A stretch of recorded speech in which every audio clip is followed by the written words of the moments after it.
لعنت ہے اس آدمی پر جو انسان پر بھروسہ رکھتا ہے، مبارک ہے وہ آدمی جو خداوند پر بھروسہ رکھتا ہے۔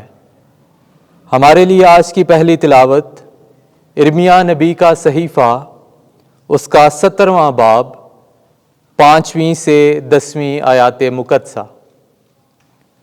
خداوند یوں فرماتا ہے، ملعون ہے وہ آدمی جو انسان پر بھروسہ رکھتا ہے اور بشر کو اپنا بازو بناتا ہے، اور جس کا دل خداوند سے پھر جاتا ہے۔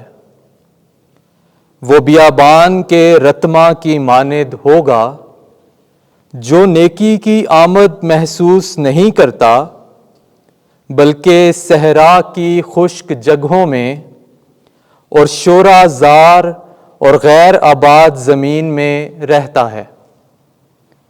مبارک ہے وہ آدمی جو خداوند پر بھروسہ رکھتا ہے، جس کی جائے توکل خداوند ہی ہے۔ وہ اس درخت کی مانند ہوگا جو پانی کے کنارے لگایا گیا ہو، جو اپنی جڑیں تری میں پھیلاتا ہے، اور جب گرمی آئے تو محسوس نہیں کرتا، بلکہ اس کے پتے سبز رہتے ہیں، اور خشک سالی میں اسے کچھ فکر نہیں، اور پھل لانے سے نہیں تھمتا۔ دل تمام چیزوں سے زیادہ عمیق اور لا علاج ہے، اسے کون دریافت کر سکتا ہے؟ میں خداوند دل کو جانچتا اور گردوں کو آزماتا ہوں، اور ہر ایک انسان کو بامطابق اس کی راہوں اور کاموں کے پھل کے بدلہ دیتا ہوں۔ پاک کلام کے پڑھے اور سنے جانے پر خدا کی برکت ہو۔ زبور 1 جماعتی جواب۔ مبارک ہے وہ آدمی جو خداوند پر توکل کرتا ہے۔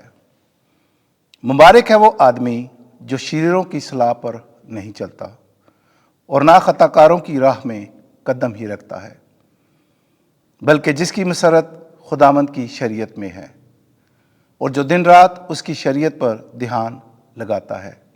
جماعتی جواب۔ مبارک ہے وہ آدمی جو خداوند پر توکل کرتا ہے۔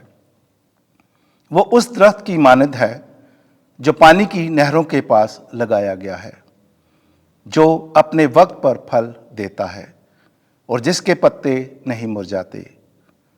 جو کچھ وہ کرتا ہے وہ کامیاب ہوتا ہے۔ جماعتی جواب۔ مبارک ہے وہ آدمی جو خداوند پر توکل کرتا ہے۔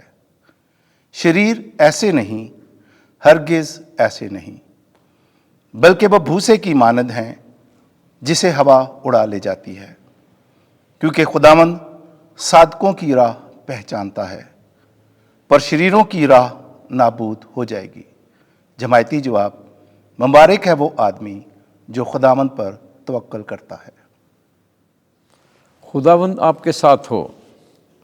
انجیل مقدس لوکا کے مطابق اے خداوند تیری تمجید ہو۔ 16واں باب 19ویں سے 31ویں آیت تک۔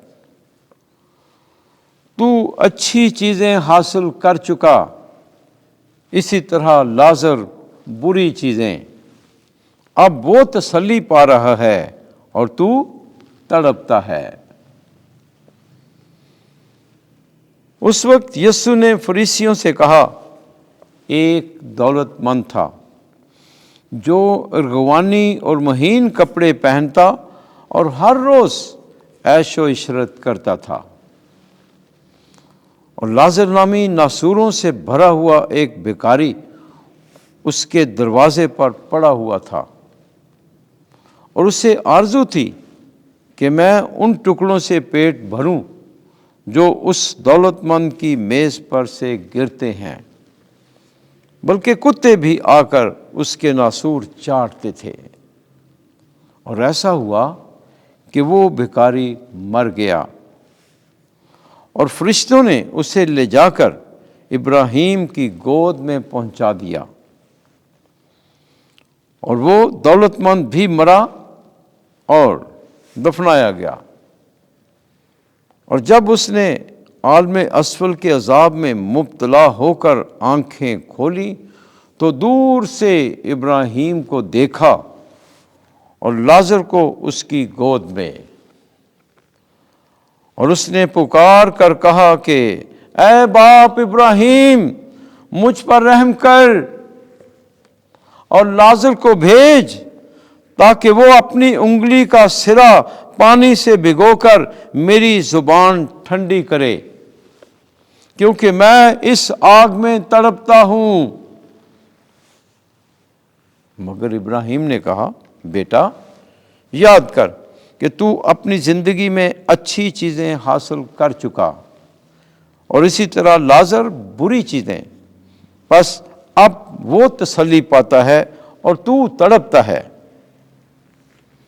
اور ان سب باتوں کے علاوہ ہمارے تمہارے درمیان ایک بڑا گڑھا حائل ہے، ایسا کہ جو یہاں سے تمہارے پاس جانا چاہیں نہ جا سکیں اور نہ وہاں سے یہاں آ سکیں۔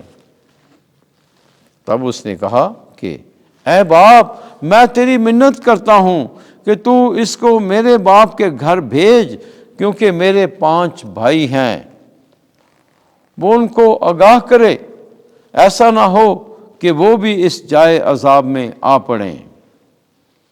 مگر ابراہیم نے کہا، ان کے پاس تورات موسیٰ اور صحائف انبیاء تو ہیں، وہ ان کی سنیں۔ اس نے کہا، نہیں اے باپ ابراہیم، لیکن اگر کوئی مردوں میں سے ان کے پاس جائے تو وہ توبہ کریں گے۔ مگر اس نے اس سے کہا کہ جب وہ تورات موسیٰ اور صحائف انبیاء کی نہیں سنتے تو اگر مردوں میں سے کوئی جی اٹھے تو اس کی نہ مانیں گے۔ انجیل مقدس کے وسیلے سے ہمارے گناہ معاف کیے جائیں۔ اے مسیح، تیری ستائش ہو۔